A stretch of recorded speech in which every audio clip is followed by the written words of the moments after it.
ancient saga of the Vikings begins in their homeland, Scandinavia. The people of the north farmed, hunted, and fished. It was fishing that first brought the Norsemen to the water, and for centuries they used their seafaring skills for sustenance. But towards the latter part of the 8th century, the Norsemen gave up fishing and began to explore further afield. Scandinavia made an ideal base for buccaneers. The surrounding seas gave the Vikings easy access to the heart of neighboring continents, and so did their awe-inspiring ships.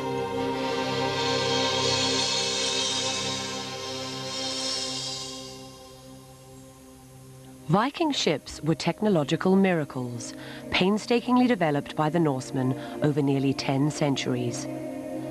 The breakthrough came in the 7th century, when the Vikings invented the keel, raised a mast, and hoisted a sail. This boat is one of the many that have been recovered, yielding some of the Vikings' secrets about design and construction. Wedges were driven into freshly cut trees until they split along the grain. These planks kept their shape whether wet or dry. Then they were planed smooth until the boards fit perfectly together in a clinker construction, overlapping as in a fan. As many as 20 great oaks were felled for such a boat. The hull was watertight, thanks to a coating of animal hair soaked in tar. It was stabilized with iron rivets. Art was as important as craft. Carved dragon heads kept evil spirits at bay. Art permeated every aspect of Viking life.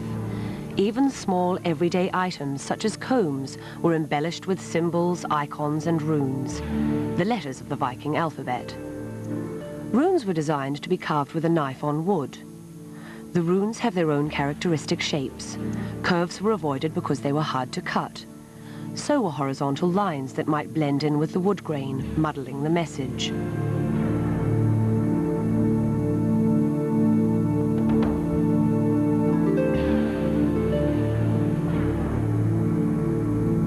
Although the runic characters were originally designed for cutting on wood, they were soon adapted for other materials.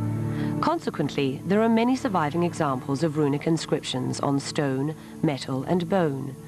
Those examples have opened doors to many mysteries.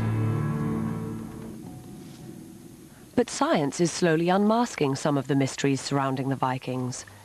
In Germany, at the Institute for Judicial Medicine, University of Bonn, criminal forensic technology has found a new application, uncovering information about life in the Middle Ages. This Viking's teeth indicate he was a veritable senior citizen of his era, 45 years old. He died of a skull injury. The storerooms of the Viking Museum of Schleswig hold the remains of innumerable Vikings. The bones in these boxes are disassembled puzzle pieces that help form a picture of the Vikings' appearance and health. 1,000 years ago, this arm was struck by a powerful blow from a sword. The deep wound healed poorly. Evidently, medical care scarcely existed for the early Vikings. Infant mortality was high, and the average adult lifespan short. Although cavities are seldom found in Viking skeletons, this person's rotten tooth ate right through his jawbone, causing him excruciating pain for years.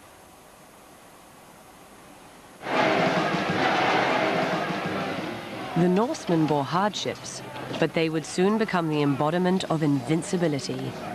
At the end of the 8th century, the strong but isolated Norsemen became marauding Vikings, crisscrossing the seas to new lands. In wave after wave of attacks on monasteries, castles, and towns, the Vikings pummeled the coasts of England and France.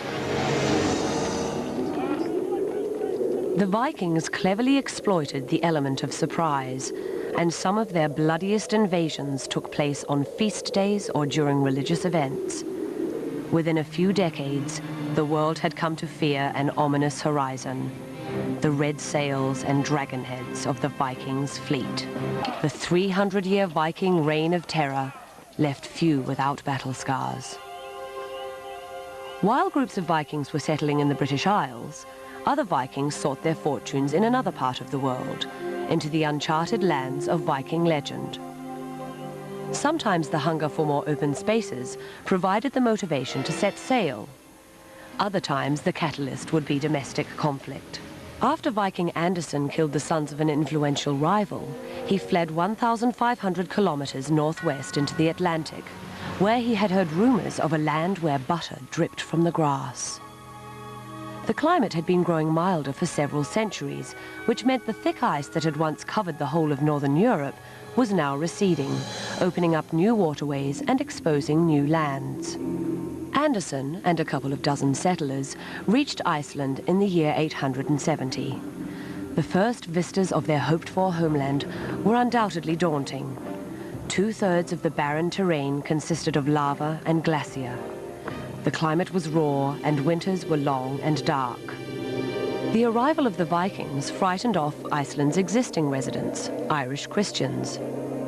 With typical Viking fortitude, Anderson's band settled in small valleys at the foot of lava mountains. An immense migration to Iceland meant 60 years after Anderson's beachhead, the population had grown to 30,000. Too many for the amount of fertile land. A wrenching famine in 970 was so severe that, according to one chronicler, the old and infirm were thrown over the cliffs. The lack of food and habitable land created a problem. The solution was to find more land elsewhere, farther across the North Sea.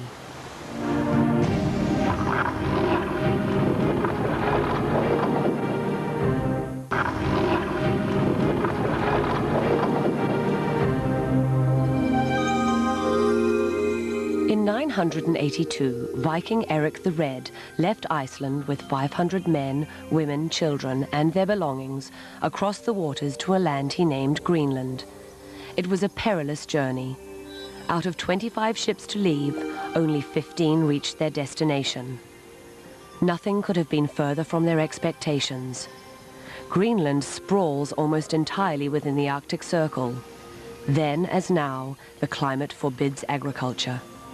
There was a dearth of basic necessities, too much iron and too little workable timber. Survival came to depend on trade with Scandinavia, back across the sea.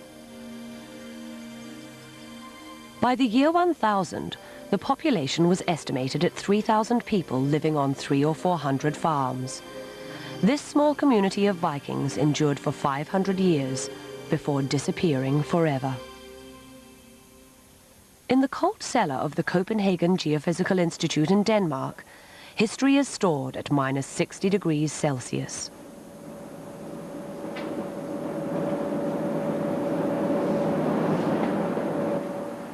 Each of these tubes holds a core sample of Greenland ice.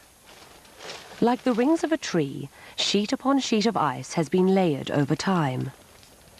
Answers to many questions about climatic situations are discovered by studying the appropriate section of the ice specimen.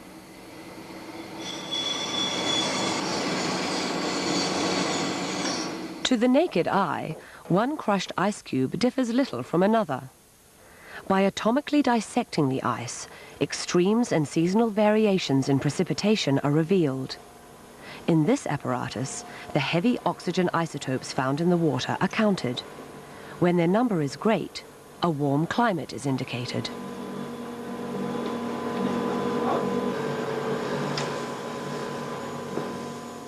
This spectrograph evaluates over 200 samples simultaneously. A complicated series of calculations presents a temperature profile and provides the clues about how a flourishing Viking colony collapsed after 5 centuries. Greenland's climate was milder around the year 1000 than it is today. 300 years later, the area suffered a sudden cooling down. In the temperature curve, this fatal blip is easy to decipher.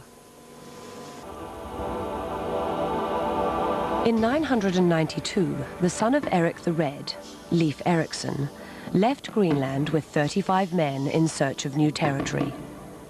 Erikson was an exceptional sailor and had gained fame for opening up the most daring trade route between Greenland, Scotland, and Norway, sailing almost 3,000 kilometers without seeing land.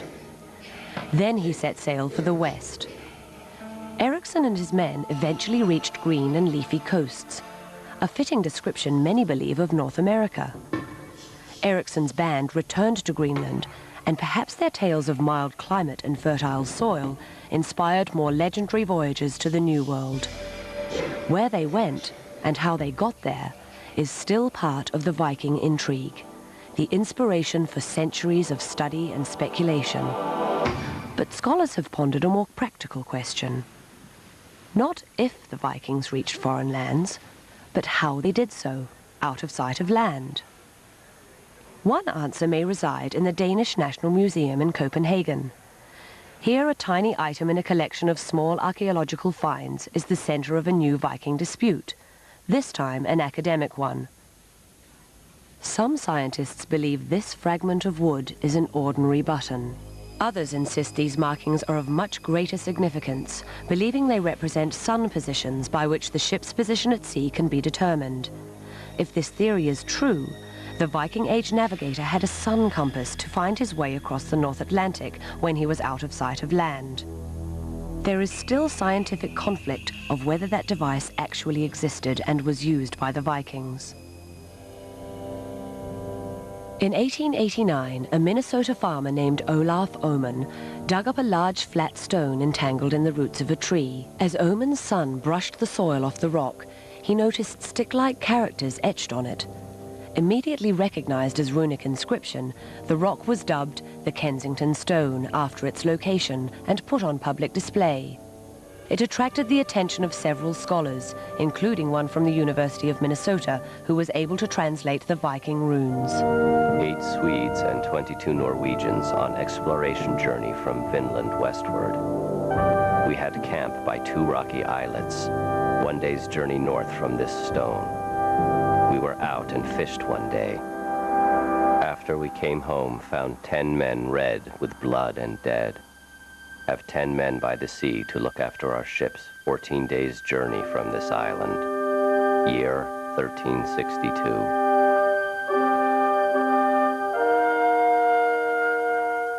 Archaeologists strongly doubted the stone's veracity, but the Kensington Stone became a major ethnic symbol for at least 50 years. Scandinavian immigrants who were proud of their heritage and anxious to make an early American connection wanted to believe in its authenticity.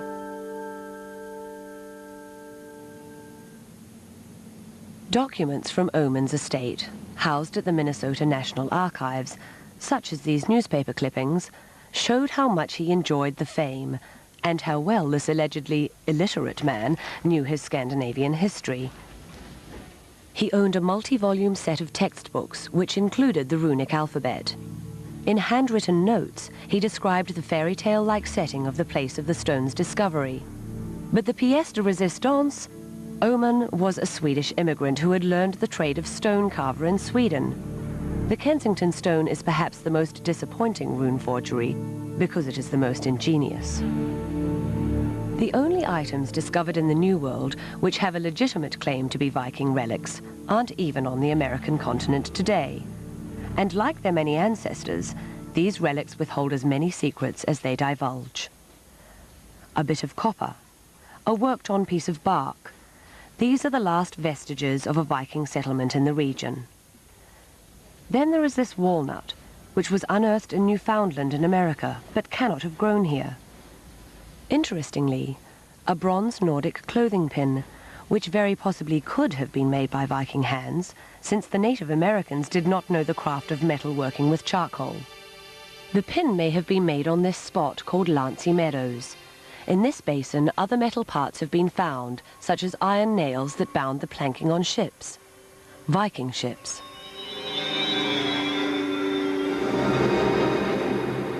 Whether used to explore the New World or to pillage the Old, the ships were a critical element of the Viking success. They were also the reason for another Viking conquest, long-distance trade. By the end of the 10th century, Viking merchants operated along a network of trade routes that stretched from Iceland to the Caspian Sea. Viking settlements became world trade centers. One example is Hedeby in Germany, on the coast of the Baltic Sea. Hedeby was founded at the beginning of the 9th century a small village protected only on one side by the sea. But it grew quickly. Within 125 years, it covered an area of more than 65 acres, and its population was over 1,000. A river served as both sewer and industrial stream. Life in Hedeby focused on trade, and it was here the first Viking coins were minted. The silver pieces featured representations of ships and were known as silent coins because they featured no place or mint year. A typical Hedeby house measured 5 by 17 meters. Families were extended and included concubines, servants, and slaves. The interiors were simple and functional. The central room served both as kitchen and living room. It had benches against the walls. There were no windows except for the opening in the ceiling above the open hearth. Hedeby was the crossroads of international commerce and was a highly unusual place for its time. Unusual because peace reigned year-round. Equally rare, there was religious tolerance as Christians and pagans lived and worked side by side. There were no armed engagements, just trading. Today, the ramparts which stood watch over the town are camouflaged in greenery. The once swarming metropolis is now a massive graveyard.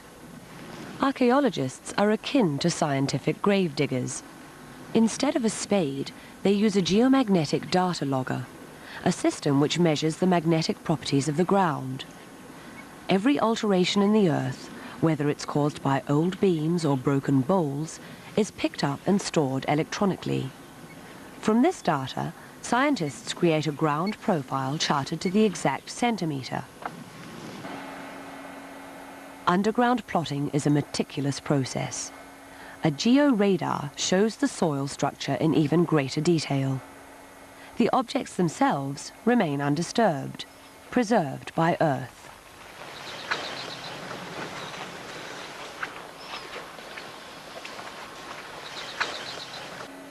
The accumulating data is stored and cross-referenced, enabling the computer to recreate a Hedeby city map. Back in the laboratory, the new discoveries materialize on screen. Slowly, houses and streets of the buried town are resurrected electronically. But much of Hedeby now lies underwater. Since the Viking Age, the Baltic has risen more than 11 meters, creating excellent conditions for the preservation of wood and other organic materials beneath it.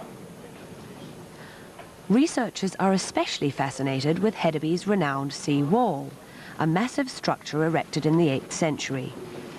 Now there's only one way to get a glimpse of the once intimidating barricade. Lowered into the water, the sonar's highly sensitive position finder scans the surface of the muddy harbour bottom. A sediment sonar is fastened to the ship's side. Its sound waves ricochet against the floor of the sea and produce photographic quality pictures of artifacts ensnared in the muck. 1,300-year-old relics are clearly recognizable on the screen.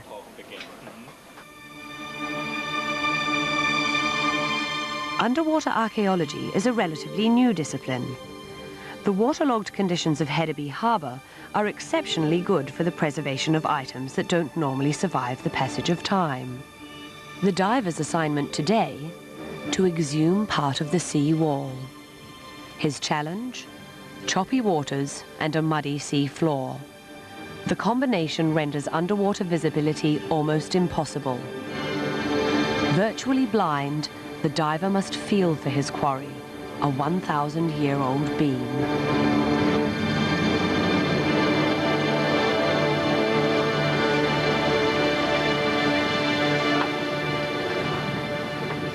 For archaeologists, wood can be a treasure trove of information.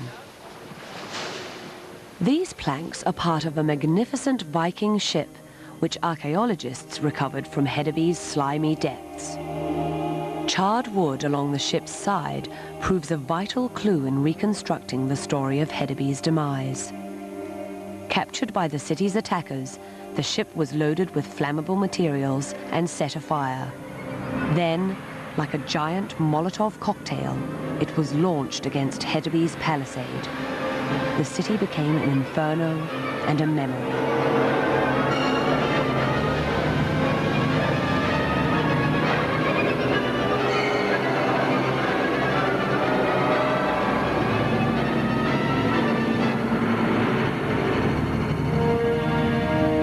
Whether or not Vikings set foot in America, one thing is certain. In places such as Hedeby, the Vikings truly discovered a new world. A world of trade, of peaceful coexistence. Victories on the battlefield were exchanged for success and commerce. Nations were born. Ironically, at the very moment their culture blossomed, they ceased to exist, and the Vikings became Danes, Norwegians, Swedes, Germans, English, or French. What remains of them today are remnants and riddles and runic sagas, pirate poets, warrior artists, ghosts. The Vikings elude us still.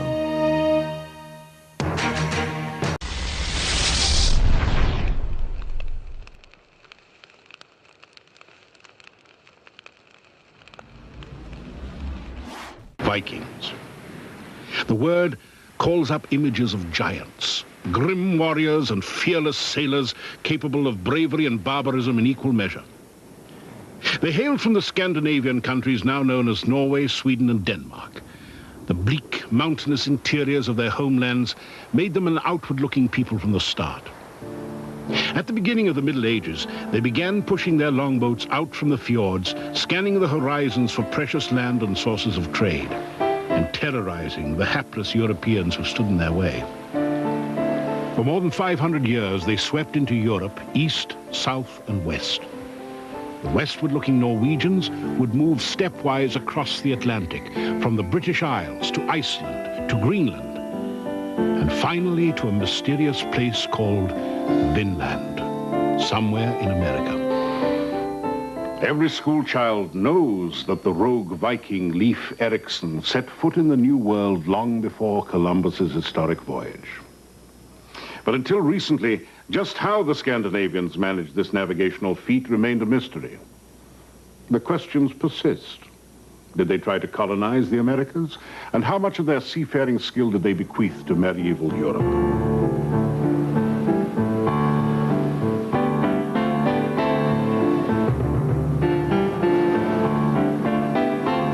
Well, the more I've sailed in these small, after all small and open ships, the more respect I have gotten for these people. They were extremely brave. They must have been very, very clever shipbuilders, sailors, navigators. They must have been very well organized, and I mean, they were fantastic. Ragnar Thorseth, adventurer from Norway, knows the seafaring ways of the Vikings as intimately as anyone. For the last decade, Thorseth had dedicated himself to building replicas of Viking ships and sailing them round the world. What we have been interested in is to learn as much as possible about the ship, seaworthiness, speed, and of course to learn how to sail them, so that we better can understand how it was possible for the Vikings to not only to sail once across the North Atlantic, but to cross it regularly 1,000 years ago. The archaeology of boats is a relatively new frontier in the science of the past. Working with scholars from the Viking ship museums in Norway and Denmark, Ragnar has tried to remain as faithful to the original Viking shipbuilding craft as possible. What is unique for Scandinavian shipbuilding at that time is the clink building technique. Most ships today the planks are like this, but the Viking ships, it's more like this, and then they are nailed together. And first you build up the ships with the planking, and then later on you put in the ribs, while in most other traditions they do it the opposite way. Thorseth's fleet consists of replicas of 3 ships: Gaia, a copy of the largest Viking ship yet found, built in 850 AD as a raiding vessel and probably once the property of a king. The Oseberg, a copy of a royal yacht dating from about 800 AD, is the most elegant of the Viking ships. The original was built for protected waters and never meant to see the high seas. The Saga Sigla, the most seaworthy of the three vessels, is an 11th century Viking trader. Well, if I were to cross the North Atlantic again, I would go for the Saga Sigla, the Knar. But if I were to compete in America's Cup, I would go for the Gaia. Beautiful, fast ship, really.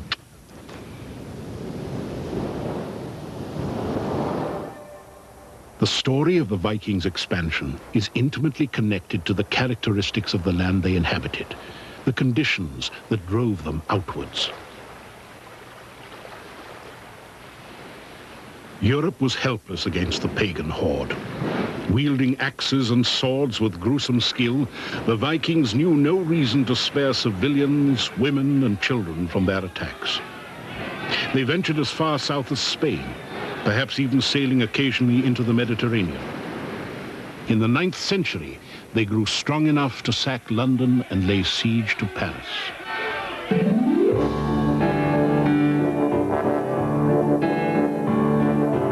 They settled parts of Ireland, northern England, and conquered the city of York. Well, I think we've completely revolutionized people's idea of the Viking era in York. People used to think of the Vikings coming and just destroying the city, but we've seen a picture where they come and they inject new life into the place and they lay it out with the streets and the properties and the churches and the buildings, which you can still see today. The lines of the properties still exist 1,000 years after, but they have their origin in the Viking Age. So the Vikings came as traders and as merchants, and they gave York new economic life.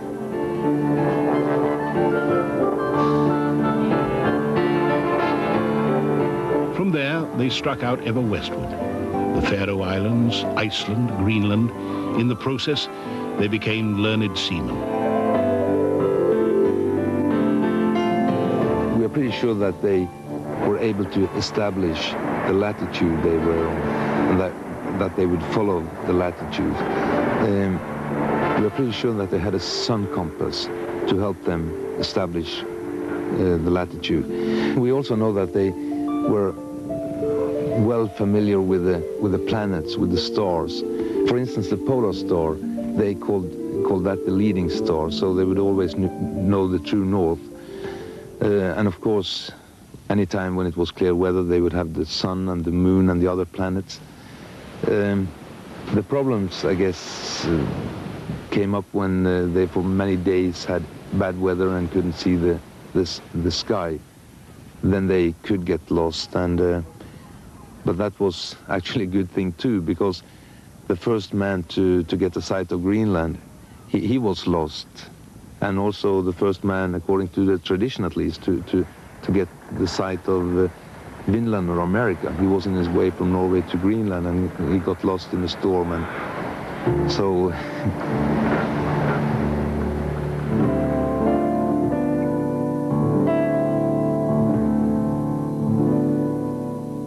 Our source for those westward journeys are two sagas, both of which tell of the volatile clan of Eric the Red.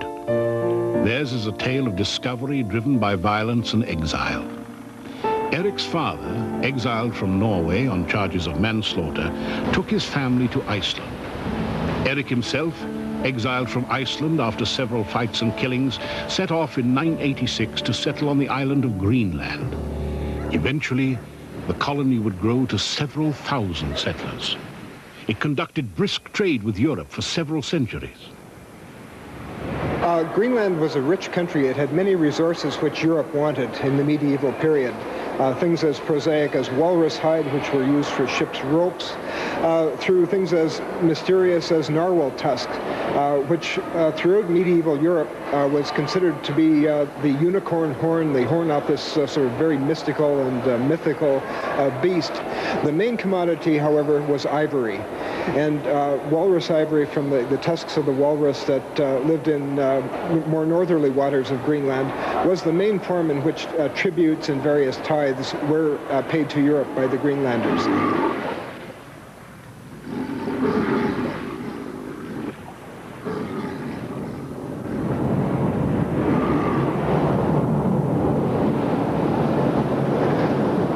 The Vikings continued to look westward across the Atlantic. According to the saga of the Greenlanders, one Bjarni Herjolfsson was driven off course while trying to reach Greenland and sighted North America in 986. He did not go ashore, but he carried the knowledge of the continent back to Greenland. In about 1000, Eric the Red Sun, Leif, decided to strike out for the mysterious westward land to see if it might be suitable for colonization.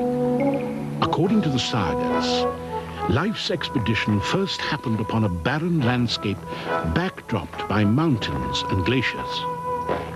Leif dubbed the place Hellund, or Land of Flat Rocks. Scholars believe this to be Baffin Island. Sailing southward, they then pulled ashore on a wooded place with a gently sloping shoreline and broad white beaches. This they named Markland, or Land of the Forest. It was probably Labrador. Then to the south of that was a third land, which they called Vinland. And this is the one that the questions are about. We don't know exactly where Vinland was, except that it was somewhere to the south of Labrador. For years, scholars have debated the truth of the sagas and the location of Vinland, even the meaning of the term Vinland. Hann mælti þá á norrænu stund leið, var gengin eigi miklu lengra. He spoke then the Norse language and said, I have something new to tell you. I found wines and grapes. The name Vinland was given to the land by Leif Erikson in the sagas because, as he said, because of the good qualities that it has. Now, this has been a controversy in scholarship ever since because people want to, in modern days, see it as V-I-N with an accent on the I, Vinland, meaning land of wine or land of grapevines. But in Leif Erikson's time, they really had no knowledge of grapevines or wine. There was an Old Norse word, V-I-N without the accent, Vinland, which referred to pasture land. And in fact, any Norse explorer finding a new land would have had as his first priority to find pasture land. They lived on their cattle. They carried cattle with them in their ships as they went exploring. And their first priority was find a place for the cattle to graze. Well, Norse people would settle in a land where the old pattern of culture fitted. I mean, in Newfoundland, they would find what they were used to, hunting seals, hunting caribou, and all that stuff. And furthermore, it was very important to stop in time, don't sail too long, because I lived in the wilds for many, many years in the northern part, and the preparations for the winter, on that depends life and death. They had to build houses, they had to hunt, they had to fish, and prepare for the winter. It was here, in northern Newfoundland, that the definitive evidence was finally found.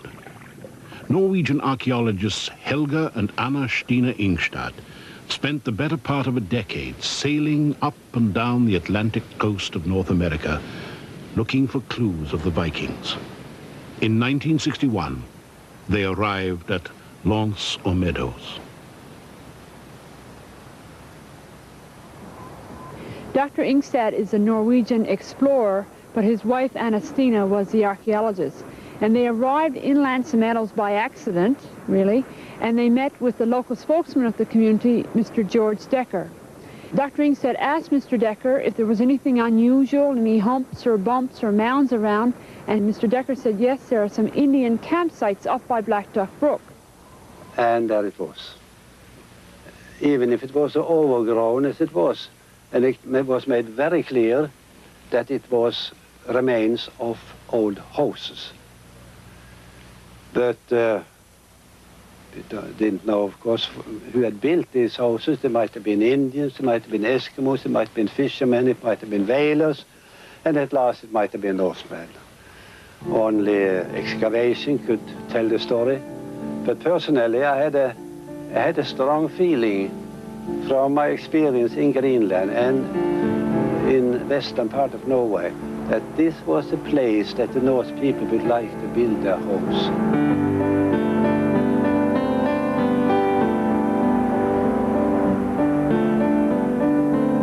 The Viking presence on North American soil some 500 years before the voyages of Christopher Columbus has now been definitively established at Lanceau Meadows. How is it possible then that such a monumental discovery would gradually fade from memory, that by the time of Columbus the notion of sailing off the edge of the world would again lurk in the imaginations of European explorers? The answer? It probably didn't.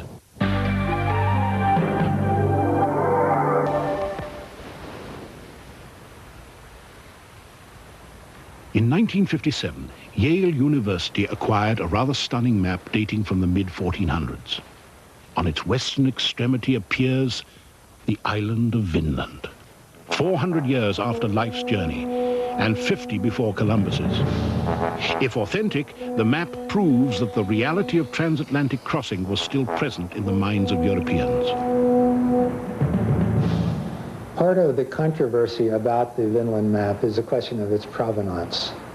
There are speculations that it did actually come from a Spanish library in a private family library that was perhaps trying to avoid the Spanish regulation on exporting antiquities. Indeed, the map raised such intriguing questions that several scholars sought a simpler answer. It was a forgery. And close examination revealed that the ink on the document contained titanium oxide, a chemical available only in the 20th century. But I've shown a way that there could have been a transfer of this titanium dioxide into the ink in modern times as an accidental transfer during cleaning. In the mid-1950s, tissue paper of some manufacturer for a few years did contain commercial titanium dioxide, exactly the material that has been found in the map. There is, however, reason to believe the map authentic. On the upper left-hand corner is inscribed a long secret message in code, a cryptogram. The discovery of the cryptogram in the inscriptions of the Vinland map shows that someone went to an awful lot of trouble to incorporate these cryptograms in the inscription. One does not create a cryptogram hidden in an inscription except by an awful lot of very hard retrying work, and just one change of one word in this inscription could destroy the structure of the entire cryptogram. For a forger to go to all the effort to incorporate two cryptograms in two separate inscriptions in the map is very difficult for me to imagine. If the map is indeed authentic, it testifies that the Vikings had lost nothing of their navigational skills in the years preceding the momentous voyages of Columbus. Columbus did definitely know about the Vikings and their voyages to North America. Remember that Columbus was born less than 50 years after the last Viking ship sailed from Norway to Greenland. We also know that Columbus was in Bristol when he was a young sailor, and Bristol was an important harbor, and they had lots of ships sailing up to Iceland and also to Greenland. So the Viking voyages, it was a living tradition. Some people also, or some science also say that Columbus went to Iceland, so he most definitely knew that there were land on the other side of the big ocean. Greenlanders discovered or sailed to America. Greenland was colonized from Iceland, and so when we think America being found by Europeans, there were mainly Greenlanders who sailed from Greenland to the continent of America. We don't speak of Christopher Columbus in this country. The Indians were there a long time before both Columbus and the Vikings, so the Vikings were probably the first Europeans in North America, but I mean they were there for a short period. Columbus, of course, opened up America for the Europeans. It is too easy in this day and age to forget the true magnitude of the Vikings' achievements, to underestimate the elemental forces they challenged. But Ragnar Thorseth is not likely to forget. In May 1992, the valiant trader, the Saga Sigla, and the elegant royal yacht Oseberg foundered in a sudden storm off the coast of Spain. Luckier than their Viking forebears, the crew survived to tell the tale and to build and sail Viking ships once again. What extraordinarily brave men they must have been, pushing their open longboats into the fjords of Scandinavia, setting sail for unknown, hostile lands. An epic saga in themselves, these voyages wrote a heroic prelude to the European age of discovery. Leaving one to ponder, will we ever know the extent of the debt that Columbus owed his Viking predecessors?